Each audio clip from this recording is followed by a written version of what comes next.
Hello super Indians, मेरा नाम है प्रशांत और स्वागत है आप पर सैटरडे के एपिसोड नंबर 58 में। और हर बार की तरह इस बार भी हम शुरू करेंगे मार्वल की अपडेट से। और सबसे पहली और इस वीक की सबसे बड़ी अपडेट है कि John Bernthal as Frank Castle AKA the Punisher Daredevil born again में वापस आ रहे हैं। हाँ जी, बिल्कुल सही, पनिशर MCU में आ रहा है। अब 7 मार्च को इसी चीज़ पर पहले रिपोर्ट्स आई थी और दोपहर जाते जाते खुद जॉन ने कंफर्म कर दिया अपने इंस्टाग्राम पर अपनी एक पनिशर वाली फोटो डाल के। तो भाई अब आएगा मजा शो में। मुझे 2024 का सिर्फ एक ही चीज के लिए इंतजार रहेगा और वो है डेयरडेविल बॉर्न अगेन का। वैसे इस शो से रिलेटेड 2 और अपडेट्स हैं। खबरें आई हैं कि शो की शूटिंग फाइनली शुरू हो चुकी है, बट एक डिस्करेजिंग अपडेट ये है कि एल्डन हेंसन और Deborah Ann Woll as Foggy Nelson और कैरन पेज रिटर्न नहीं करने वाले, यानी अपनी नेटफ्लिक्स वाले शो के ये 2 फैन फेवरेट कैरेक्टर्स MCU में नहीं होंगे। तो कुछ पुराने फैंस के लिए थोड़ा सा सैड हो सकता है, but come on man, let's see, cause ये शो अब अपनी हाइप बढ़ा चुकी है। वैसे पनिशर वाले इस न्यूज़ पे अपनी रिएक्शन कमेंट्स में जरूर बताएं। अब ये न्यूज़ शायद आप सबका दिल खुश कर दे, तो एमराल्ड सिटी कॉमिक कॉन में मार्क रफेलो से काफी कुछ पूछा, जिसपे उनसे जब पूछा गया कि क्या ओरिजिनल एवेंजर्स वापस आ सकते हैं, इस पे मार्क ने कहा कुछ भी हो सकता है मेरे दोस्त। MCU में टाइम मशीन है, वहां पैरेलल यूनिवर्सेस हैं, कई पॉसिबिलिटीज हैं, तो वहां कुछ भी हो सकता है। तो फिर उनसे पूछा गया कि कहीं आपका मतलब ये तो नहीं कि हमें कैप्टन और टोनी स्टार्क वापस दिखेंगे, जिसपे मार्क ने हंसते हंसते कहा नहीं, मैं अब पहले की तरह स्पॉइलर नहीं दूंगा, बट हाँ, कुछ भी हो सकता है। तो मार्क भैया ने इशारों इशारों में दिल खुश कर देने वाली बात कह दी है। वैसे आपको क्या लगता है, क्या सच में हमें कैंग डायनेस्टी में टोनी दिख सकता है? कमेंट में जरूर बताएं। वहीं इसी कॉमिक कॉन में मार्क ने जेम्स गन के सवाल पर भी अपने विचार प्रकट किए। उन्होंने कहा कि मैं तो मार्वल से कहूंगा कि जेम्स गन को दोबारा हायर कर लो, और अब जब वो जा चुके हैं तो मार्वल के पसीने छूटने चाहिए, क्योंकि वो बंदा जो करता है वो उससे बेहतर कोई नहीं कर सकता। तो जेम्स गन के प्रति मार्क का ये प्रगाढ़ प्रेम देखकर अच्छा लगा, पर इस पे आप अपनी राय जरूर देना कि क्या सच में जेम्स से MCU को इतना डरना चाहिए या नहीं। अब अगली अपडेट है कि व्हाट इफ सीजन 2 में MCU प्योरली एक MCU ओरिजिनल हीरो लॉन्च करने वाला है।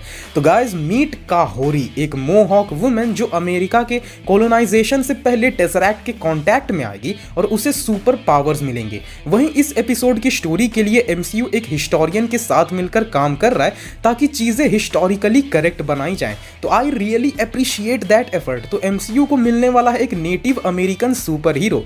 वैसे कईयों को लग रहा है कि ये पहली MCU ओरिजिनल सुपर हीरो होगी, तो ऐसा नहीं है जी। लोग शायद लव को भूल रहे हैं जो हमें लव एंड थंडर में दिखी थी। लव भी एक प्योर MCU ओरिजिनल कैरेक्टर है और लेला एल फूली भी एक पार्शियली MCU ओरिजिनल कैरेक्टर कह सकते हो। बट सही है, वी विल वेलकम काहोरी 2। वैसे इस नए सुपर हीरो के बारे में आपका क्या मानना है, कमेंट्स में जरूर बताएं। अब अगली न्यूज़ गजब की है। तो दी मार्वल मूवी को लेके इंडस्ट्री इंसाइडर जेफ स्नाइडर ने बताया कि मार्वल स्टूडियोज में ये मूवी काफ़ी बुरी तरह फंस चुकी है और इसकी हालत एक शिट शो जैसी हो गई है।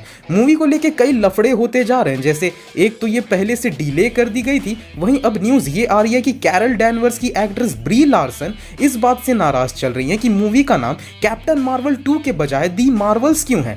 वहीं मूवी की पोस्ट प्रोडक्शन और VFX को सही करने के लिए इसे डिले किया गया था। बट फिर खबर ये आई कि ब्री लार्सन मूवी में मोनिका का रोल प्ले करने वाली एक्ट्रेस टेयोना पेरिस से ऑन सेट लड़ गई। हाँ जी, ब्री और टेयोना की असल की झड़प हो गई थी, वो भी सेट पर। तो उस वजह से भी माहौल सही नहीं चल रहा। तो ओवरऑल बात यह है कि अगर चीजें सुधरती नहीं है तो शायद उन्हें कई मेजर रीशूट भी करने पड़ सकते हैं, यानी कि भैया दी मार्वल्स मूवी भी डिसअपॉइंट कर सकती है अब तो। वैसे दी मार्वल्स मूवी को लेकर आपका क्या ओपिनियन है, कमेंट्स में जरूर बताना। अब 8 मार्च को विमेंस डे सेलिब्रेट करते हुए MCU ने डिज्नी प्लस पर एक 4 एपिसोड का डॉक्यूमेंट्री शो निकाला MCU की विमेन के ऊपर। इस डॉक्यूमेंट्री शो का नाम एम्पावर है। इसमें MCU की फीमेल कैरेक्टर्स के बारे में बात करी गई है। उन एक्ट्रेसेस ने भी अपने ओपिनियन दिए जिन्होंने उन कैरेक्टर्स को प्ले किया है। इस 4 एपिसोड में एक एपिसोड है गमोरा पे, एक वुमेन ऑफ वकांडा पर, एक वांडा मैक्सिमॉफ पर और एक कैप्टन मार्वल पर। अब इसी शो पर बात करते हुए एलिजाबेथ ओल्सन ने बताया कि उनकी कैरेक्टर वांडा एक वक्त पर टोनी स्टार्क से बड़ी नफरत करती थी। वहीं वांडा के कैरेक्टर जर्नी पर भी काफी बातें की गई हैं, बट एवरीथिंग असाइड, एंड मैं ये कोई हेट में भी नहीं कह रहा, बट लेट्स सी कि इस साल के मेंस डे में डिज्नी प्लस क्या कोई डॉक्यूमेंट्री निकालेगा जैसा इन्होंने विमेंस डे पर किया। आप क्या मानते हो, कमेंट्स में जरूर बताना। अब कवर्ड वीकली के तरफ से लोकी सीजन 2 का एक प्रोमो जारी किया गया है। इस प्रोमो क्लिप में हम लोकी को एक टीवीए के मेंबर से ही लड़ते देख सकते हैं। तो देख के तो लगता है कि ये सेकेंड सीजन में हमें लोकी के काफी ट्रिक्स दिख सकते हैं, साथ ही कुछ हैंड टू हैंड कॉम्बैट भी दिखने वाला है। वहीं लोकी शो से एक और अपडेट है। शो के एक प्रॉप का फोटो रेडिट पर आया और ये सिल्वी से रिलेटेड था, जिसपे लिखा हुआ था कि सिल्वी एक्चुअली में एक फीमेल है, जबकि उसी का काउंटर पार्ट यानी अपना लोकी जेंडर फ्लूइड बताया गया था। तो ये गजब की बात है, अपने लोकी भैया फंस गए दूसरे यूनिवर्स के ओडिन की लड़की के चक्कर में। नेक्स्ट अपडेट म्यूटेंट से रिलेटेड है। तो फेज 0 पॉडकास्ट से बात करते हुए कैंग डायनेस्टी के राइटर जेफ लवनेस ने बताया कि म्यूटेंट्स कैंग डायनेस्टी में नहीं दिखने वाले। उन्होंने ये तक कहा कि म्यूटेंट्स फिलहाल के लिए एमसीयू के रोस्टर से बहुत दूर हैं, यानी इवेंट्स अभी तक वहां नहीं पहुंचे हैं जहां म्यूटेंट्स को लाया जा सके। नेक्स्ट अपडेट है कि एमसीयू में जोकिन टोरेस का रोल में नजर आए डैनी रैमिरेज ने अपने ट्विटर पर अपनी एक पिक शेयर की और बताया कि वो एमसीयू के नए फैल्कन बनने के लिए बिल्कुल तैयार है।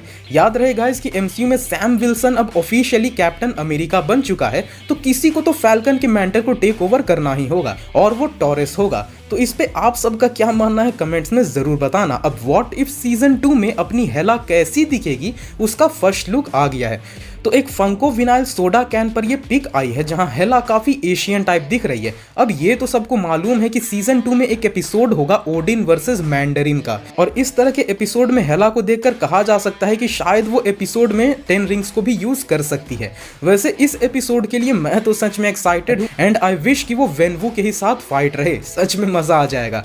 वहीं एक फाइनल अपडेट है कि Spiderman freshman year animated show Disney plus पर लेट 2024 में आ सकती है। अब ये अपडेट इनसाइडर केसी वॉल्श ने दिया है। ऑफिशियली अभी भी कोई डेट अनाउंस नहीं की गई है, तो लेट्स सी कि ऑफिशियल अपडेट कब आती है। तो बहुत हुए मार्वल के अपडेट्स, अब चलते हैं सीधा डीसी के अपडेट्स की तरफ। तो सबसे पहली न्यूज़ ही हेनरी केविल से रिलेटेड है। तो कुछ वक्त पहले ये रूमर आया था कि जेम्स गन हेनरी को डीसीयू में फ्रैंकेनस्टाइन के रोल के लिए अप्रोच कर सकते हैं, जिसपे जेम्स गन ने साफ इनकार कर दिया है। उन्होंने कहा है कि उन्होंने फ्रैंकेनस्टाइन के रोल के लिए किसी को ढूंढ लिया है और वो हेनरी तो बिल्कुल नहीं है। वहीं जेम्स गन बार बार इस बात को दोहराते रहते हैं कि वो और पीटर साफरान हेनरी से दूसरे रोल्स के लिए बात करते रहते हैं, बट क्या सच में ऐसा है? वेल, ऐसा लगता तो नहीं है। देखो गाइस, अगर हेनरी को सच में डीसीयू में और जेम्स गन के रोस्टर में आना रहता तो ऐसे दर्जनों रोल्स मौजूद है जिसके लिए हेनरी आ सकते थे, बट अब ऐसा लग रहा है कि हेनरी ने भी डीसी को अपने मन से उतार दिया है। अगली अपडेट है शज़ैम फ्यूरी ऑफ गॉड्स के अर्ली रिव्यूज की।